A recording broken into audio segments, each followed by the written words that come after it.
ನಮಸ್ಕಾರ. ನಾನು ನಿಮ್ಮ ಡಾಕ್ಟರ್ ಶ್ಯಾಮ್ಲಾ ಪ್ರಸಾದ್. ನಾನು 26 ವರ್ಷದಿಂದ ಆಯುರ್ವೇದ ಪ್ರಾಕ್ಟೀಸ್ ಮಾಡ್ತಿದ್ದೇನೆ. ನನ್ನ ಕ್ಲಿನಿಕ್ ಸ್ಪಂದನ ಕ್ಲಿನಿಕ್ ಕಾಸರಗೋಡು. ನಾನಿವತ್ತು ಹೇಳಬಯಸುವಂಥ ಒಂದು ಟಾಪಿಕ್ ಬ್ಯಾಕ್ ಏಕ್, ಅಂದರೆ ಸೊಂಟ ನೋವು, ಮಲಯಾಳದಲ್ಲಿ ನಡುವೇದನೆ ಅಂತ ಹೇಳ್ತೇವೆ, ಲೋ ಬ್ಯಾಕ್ ಏಕ್. ಈ ಒಂದು ತೊಂದರೆಗೆ ನಾವು ಏನು ಸುಲಭವಾಗಿ ಚಿಕಿತ್ಸೆ ಮಾಡ್ಬೋದು ಮನೆಯಲ್ಲಿ. ನಾವು ಪ್ರತಿ ಸಲವೂ ನೋವು ಅಂತ ಹೇಳಿ ಹೆದರಿ ನೋವಿನ ಮಾತ್ರೆ ತಗೊಳ್ಳೋದಾಗ್ಲಿ, ಡಾಕ್ಟರ್ ಹತ್ರ ಓಡೋದಾಗ್ಲಿ, ಅದಕ್ಕಿಂತ ಮನೆ ಮದ್ದಿನಲ್ಲಿಯೇ ಸಿಂಪಲ್ ಆಗಿ ನೀವು ಏನೆಲ್ಲ ಪರಿಹಾರ ಮಾಡ್ಕೊಳ್ಬೋದು. ನೋಡಿ, ಯಾವುದೇ ಒಂದು ಕಾಯಿಲೆಗೆ ಡಾಕ್ಟರ್ ಹತ್ರ ಹೋಗಬಾರ್ದು ಅಂತಲ್ಲ, ಆದರೆ ಸಿಂಪಲ್ ಆಗಿ ನೀವು ಈಗ ಒಂದು ಸಣ್ಣ ಒಂದು ಪರಿಹಾರ ಮಾಡಿ ಅದು ಸರಿ ಆಗುದಂತಿದ್ರೆ ಆಮೇಲೆ ನೀವು ಹೋಗುವ ಅಗತ್ಯ ಇಲ್ಲ. ಆದರೆ ಮತ್ತು ಸಹ ಟ್ರೈ ಮಾಡಿ, 2 ದಿನ ಟ್ರೈ ಮಾಡಿ ಸಹ ನಿಮಗೆ ಸೊಂಟ ನೋವು ಕಡಿಮೆ ಆಗೋದಿಲ್ಲ ಅಂತಾದರೆ ದಯವಿಟ್ಟು ಡಾಕ್ಟರ್ ಹತ್ರ ಹೋಗಬೇಕು, ಸರಿಯಾದ ಚಿಕಿತ್ಸೆಯನ್ನು ಪಡಿಬೇಕು. ಈಗ ಸೊಂಟ ನೋವಿಗೆ ತುಂಬ ಕಾರಣಗಳಿದೆ. ಅದರಲ್ಲಿ ಪ್ರಮುಖವಾಗಿ ತುಂಬ ಕಾಮನ್ ಆಗಿ ನಮ್ಮ ಕ್ಲಿನಿಕ್ಕಿಗೆ ಬರುವಂತಹ ಕಾರಣಗಳು ಏನೆಲ್ಲ ಅಂತ ಹೇಳಿ ನಾನು ನಿಮಗೆ ಹೇಳ್ತೇನೆ. ಒಂದು ಸಯಾಟಿಕಾ, ಅಂದರೆ ಒಂದು ನರ್ವ್ ಇರ್ತದೆ, ಅದು ಪ್ರೆಸ್ ಆಗಿರ್ತದೆ. ಡಿಸ್ಕಿನ ಪ್ರೊಲ್ಯಾಪ್ಸ್ ಅಂತ ನೀವು ಕೇಳಿರ್ಬೋದು. ಡಿಸ್ಕ್ ಬಲ್ಜ್, MRIಯಲ್ಲಿ ಡಿಸ್ಕ್ ಬಲ್ಜ್ ಉಂಟು. ಇದೆಲ್ಲ ನರ್ವಿನ ಒಂದು ಪ್ರಾಬ್ಲಮ್ ಆಗಿ ಒಂದು ಸೊಂಟದ ಒಂದು ಸೈಡಲ್ಲಿ ಕಾಲವರೆಗೆ ನೋವು ಎಳ್ಕೊಂಡಿರ್ತದೆ. ಅದು ಕಾಮನ್ ಆಗಿ ಬರುವಂಥ ಒಂದು ಕಾಯಿಲೆ ನಮ್ಮ ಕ್ಲಿನಿಕ್ನಲ್ಲಿ.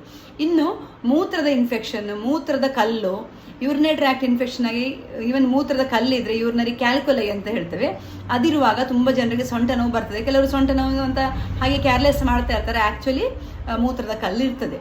ಇನ್ನು ಬರೇ ಒಂದು ಸಿಂಪಲ್ ರೀಸನ್ ಅಂತ ಅಂದರೆ ಕಾನ್ಸ್ಟಿಪೇಷನ್, ಮೋಷನ್ ಹೋಗಲಿಲ್ಲ, ಗ್ಯಾಸ್ ಹೊಟ್ಟೆಗೆಲ್ಲ ತುಂಬಿದೆ, ಅದು ಸಹ ಒಂದು ಬೆನ್ನು ನೋವಿಗೊಂದು ಕಾರಣ ಆಗ್ತದೆ. ಇನ್ನು ಗರ್ಭಕೋಶದ ತೊಂದರೆಗಳು, ಗರ್ಭಕೋಶದ ತುಂಬ ತೊಂದರೆಗಳಲ್ಲಿ ಬ್ಯಾಕ್ ಏಕ್ ಬರ್ತವೆ. ಇದೊಂದು ಸಾಮಾನ್ಯವಾಗಿ ನಾನು ನಿಮಗೆ ಹೇಳಿದ ತೊಂದರೆಗಳಿದ್ದಲ್ಲಿ ಎಷ್ಟೆಷ್ಟೋ ಬೇರೆ ತೊಂದರೆಗಳಿಂದಾಗಿ ಸೊಂಟ ನೋವು ಬರ್ಬೋದು. ಆದರೆ ಈ ಸಾಮಾನ್ಯವಾದ ಕಾರಣಗಳು ನಮ್ಮ ಕ್ಲಿನಿಕ್ನಲ್ಲಿ ಜಾಸ್ತಿ ಬರುವಂಥದ್ದು. ಆಗ ನಾನು ಏನು ಹೇಳೋದು ಅಂತ ಹೇಳಿದರೆ, ಈಗ ನಿಮಗೆ ಸೊಂಟ ನೋವಿರುವಾಗ ಸಿಂಪಲ್ ಆದ ನಿಮಗೆ ಕೆಲವು ರೀತಿಯಲ್ಲಿ ನಿಮಗೆ ಸೊಂಟ ನೋವು ಸ್ವಲ್ಪ ಕಡಿಮೆ ಮಾಡ್ಕೊಂಡು ಹೋಗೋದಾದರೆ ನೀವು ಪೇನ್ ಕಿಲ್ಲರ್ಗಳನ್ನು ತಗೊಳ್ಳುವ ಅಗತ್ಯ ಇಲ್ಲ.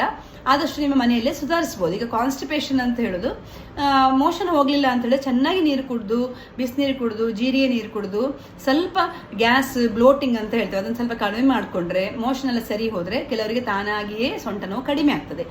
ಇನ್ನು ಈಗ ಸೆಕೆಗಾಲ ಬಂತು, ಆಗ ನೀರು ಕುಡಿದು ಕಡಿಮೆ ಆದ ಕೂಡಲೇ ಮೂತ್ರಕಲ್ಲಿನ ಟೆಂಡೆನ್ಸಿ ಇದ್ದವರಿಗೆ ಆಗಾಗ ಮೂತ್ರಕಲ್ಲು ಬರ್ತಾ ಇರ್ತದೆ, ಯೂರಿನರಿ ಟ್ರ್ಯಾಕ್ಟ್ ಇನ್ಫೆಕ್ಷನ್ ಆಗ್ತಾ ಇರ್ತದೆ. ಆಗ ಸಹ ಮೂತ್ರಕಲ್ಲಿದ್ದ ಕೂಡಲೇ ಸೊಂಟ ನೋವು ಜಾಸ್ತಿ.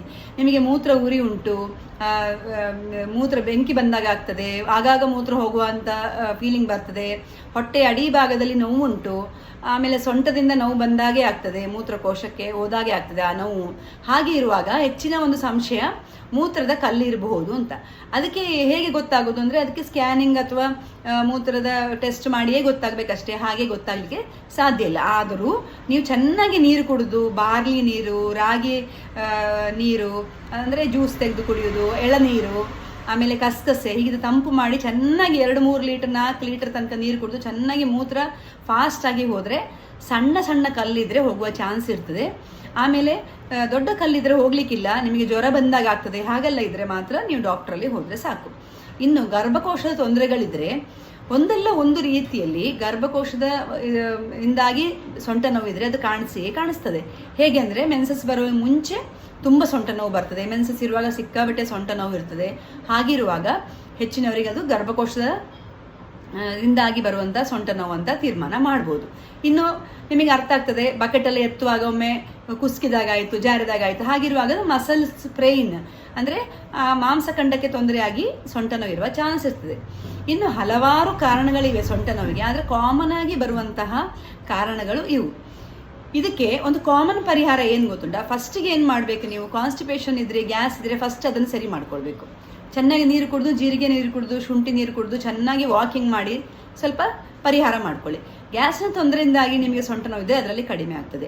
ಇನ್ನು ಮೂತ್ರದ ತೊಂದರೆಯಿಂದ ಸಂಶಯ ಇದ್ದರೆ ನೀರು, ಬಾರ್ಲಿ ನೀರು ಈ ಥರ ಕುಡಿದು ಸ್ವಲ್ಪ ಓಡಾಡಿ ಚೆನ್ನಾಗಿ ಸಣ್ಣ ವ್ಯಾಯಾಮ ಮಾಡಿದರೆ ನಿಮಗೆ ಅರ್ಥ ಆಗ್ತದೆ ಮೂತ್ರ ಇನ್ಫೆಕ್ಷನ್ ಉಂಟು, ಉರಿ ಉಂಟು ಅಂತ. ಆದರೆ ಅದು ಮೂತ್ರದ ಇನ್ಫೆಕ್ಷನ್ನಿಂದಾಗಿಯೇ ಬಂದದ್ದು. ಅದು ಹಾಗೇ ಹೋಗ್ತದೆ ಅಂತ ನಾನು ಹೇಳೋದಿಲ್ಲ. ಚಳಿ ಜ್ವರ ಹಾಗಿದ್ದೆಲ್ಲ ಬಂದರೆ ದಯವಿಟ್ಟು ನೀವು ಡಾಕ್ಟ್ರನ್ನು ಕಾಣಿಸಿ ಸೂಕ್ತವಾದ ಔಷಧಿಯನ್ನು ತಗೊಳ್ಬೇಕಾಗ್ತದೆ. ಈಗ ಸಾಮಾನ್ಯ ಈ ಕಾರಣಗಳಿಗೆ ಕೆಲವೆಲ್ಲ ಟೆಸ್ಟ್ ಬೇಕಾಗ್ತದೆ. ಒಂದು ಸೊಂಟ ನೋವು ಇರುವಾಗ ಸ್ಕ್ಯಾನಿಂಗ್ ಬೇಕಾಗ್ತದೆ, ಮತ್ತು ಡಿಸ್ಕಿನ ಸಂಶಯ ಇರುವಾಗ ಅದರದ್ದೇ ಆದ ಟೆಸ್ಟ್ಗಳು ಬೇಕಾಗ್ತದೆ. ಆದ ಕಾರಣ ಸಿಂಪಲ್ ಆಗಿ ನೀವು ಪರಿಹಾರ ಮಾಡ್ಕೋಬೋದು. ತುಂಬ ಸಮಯದಿಂದ ಇದ್ದ ಸೊಂಟ ನೋವು ಅಂತಾದರೆ ನೀವು ದಯವಿಟ್ಟು ಬಂದು ಕಾಣಿಸ್ಕೊಳ್ಬೇಕಾಗ್ತದೆ. ಇನ್ನು ಸಾಮಾನ್ಯವಾಗಿ ಸಾಧಾರಣ ಎಲ್ಲ ಸೊಂಟ ನೋವುಗಳಲ್ಲಿ ಲೇಡೀಸಲ್ಲಿ ಬರುವಂಥ ಡಿಸ್ಕಿನ ಪ್ರಾಬ್ಲಮ್ ಆಗಲಿ ಅಥವಾ ಜೆಂಟ್ಸಲ್ಲಿ ಬರುವಂಥ ಡಿಸ್ಕಿನ ಪ್ರಾಬ್ಲಮ್, ಅದರಲ್ಲಿ ಸ್ವಲ್ಪ ಮಟ್ಟಿಗೆ ಪರಿಹಾರ ಏನು ಅಂದರೆ ರೆಸ್ಟ್, ಚೆನ್ನಾಗಿ ಬೆಡ್ ರೆಸ್ಟ್ ತಗೊಳ್ಬೇಕು. ಬೆಡ್ ಇಡದೆ ಸ್ವಲ್ಪ ಫ್ಲ್ಯಾಟ್ ಸರ್ಫೇಸಲ್ಲಿ ಮಲಗಿದರೆ ನಿಮಗೆ ಡಿಸ್ಕಿನ ತೊಂದರೆ ಇರುವವರಿಗೆ ತುಂಬ ಲಾಭ ಆಗ್ತದೆ. ಸ್ವಲ್ಪ ರೆಸ್ಟ್ ಅಂತ ಹೇಳಿದ್ರೆ ಎಲ್ಲ ಕೆಲಸ ಮಾಡಿ ರೆಸ್ಟ್ ತಗೊಳ್ಳೋದಲ್ಲ, ಒಂದು 3-4 ದಿನ ಸ್ವಲ್ಪ ಕೆಲಸವನ್ನು ಸ್ವಲ್ಪ ಕಮ್ಮಿ ಮಾಡಿ ಒಂದು ಕಾಲಾಂಶ ಮಾಡಿದರೆ ಒಳ್ಳೆಯದು. ಚೆನ್ನಾಗಿ ಬೆಡ್ ರೆಸ್ಟ್ ತಗೊಂಡ್ರೆ ಸ್ವಲ್ಪ ಮಟ್ಟಿಗೆ ನಿಮಗೆ ತುಂಬ ರಿಲೀಫ್ ಉಂಟು. ಇನ್ನು ಕೆಲವು ವಿಷಯದಲ್ಲಿ ಈಗ ಸ್ಪ್ರೈನ್ ಅಂದರೆ ಆ ಮಾಂಸಖಂಡ ಈಗ ಬಕೆಟಲ್ಲಿ ಎತ್ತುವಾಗ ಜಾರಿ, ಅದಕ್ಕೂ ಸಹ ಒಳ್ಳೆ ರೆಸ್ಟ್ ಬೇಕು. ಇನ್ನು ಗರ್ಭಕೋಶದ ತೊಂದರೆಗಳಿದ್ದರೆ ರೆಸ್ಟ್ ತಗೊಂಡ್ರೆ ಅದು ಗುಣ ಆಗೋದಿಲ್ಲ. ಗರ್ಭಕೋಶದಲ್ಲಿ ಯಾವ ತೊಂದರೆ ಉಂಟಂತ ನೋಡಿ ಅದಕ್ಕೆ ಸೂಕ್ತ ಪರಿಹಾರ ಬೇಕೇ ಬೇಕಾಗ್ತದೆ. ಯಾಕಂದರೆ ಅದು ಸ್ಕ್ಯಾನಿಂಗ್ ಮಾಡುವಾಗ ಗೊತ್ತಾಗ್ತದೆ ಏನು ತೊಂದರೆ ಇರೋದು ಅಂತ, ಅದಕ್ಕೆ ಅನುಸರಿಸಿ ಅದಕ್ಕೆ ಟ್ರೀಟ್ಮೆಂಟ್ ಬೇಕಾಗ್ತದೆ. ಇನ್ನು ಮೂತ್ರದ ಕಲ್ಲಿದ್ರೆ, ಸಣ್ಣ ಮೂತ್ರ ಕಲ್ಲಿದ್ರೆ ಔಷಧಿಯಲ್ಲಿ ಹೋಗ್ತದೆ. ಸ್ವಲ್ಪ ದೊಡ್ಡ ಮೂತ್ರ ಕಲ್ಲಿದ್ರೆ ನೋಡಬೇಕಾಗ್ತದೆ, ಅದನ್ನು ಹೇಗೆ ಪುಡಿ ಮಾಡಿ ಮಾಡುವಂಥ ಔಷಧಿಗಳು ಬರ್ತವೆ. ಆದ ಕಾರಣ ಅದನ್ನು ನೋಡಿ ಆ ಔಷಧಿಯನ್ನು ತಗೊಳ್ಬೇಕಾಗ್ತದೆ. ಜ್ವರ ಅಥವಾ ಇನ್ಫೆಕ್ಷನ್ ಇದ್ದರೆ ಅದಕ್ಕೆ ಸಹ ಔಷಧಿ ತಗೊಳ್ಬೇಕಾಗ್ತದೆ. ಹೀಗಿರುವ ನಾನೊಂದು ಸಿಂಪಲ್ ಆಗಿ ನಿಮಗೆ ಇದು ಹೇಳಿದ ಒಂದು ವಿಷಯಗಳು. ಸಿಂಪಲ್ ಆಗಿ ಈ ಒಂದು ಪ್ರೋಟೋಕಾಲ್ ಅಂದರೆ ಫಸ್ಟಿಗೆ ಕಾನ್ಸ್ಟಿಪೇಷನ್ ಸರಿ ಮಾಡೋದು, ನೀರು ಚೆನ್ನಾಗಿ ಕುಡಿಯೋದು, ಇದರಲ್ಲೇ ನಿಮಗೆ ಸರಿ ಆಗ್ತಾ ಬಂದರೆ ಮತ್ತೆ ತುಂಬ ಯೋಚನೆ ಮಾಡೋದು ಬೇಡ. ಇಲ್ಲದಿದ್ದರೆ ಇದೆಲ್ಲ ಸ್ಟೆಪ್ಸ್ ತಗೊಂಡ್ರೆ ನಿಮಗೆ ಸೊಂಟ ನೋವನ್ನು ಚೆನ್ನಾಗಿ ಪರಿಹಾರ ಮಾಡ್ಕೋಬೋದು. ಥ್ಯಾಂಕ್ಸ್.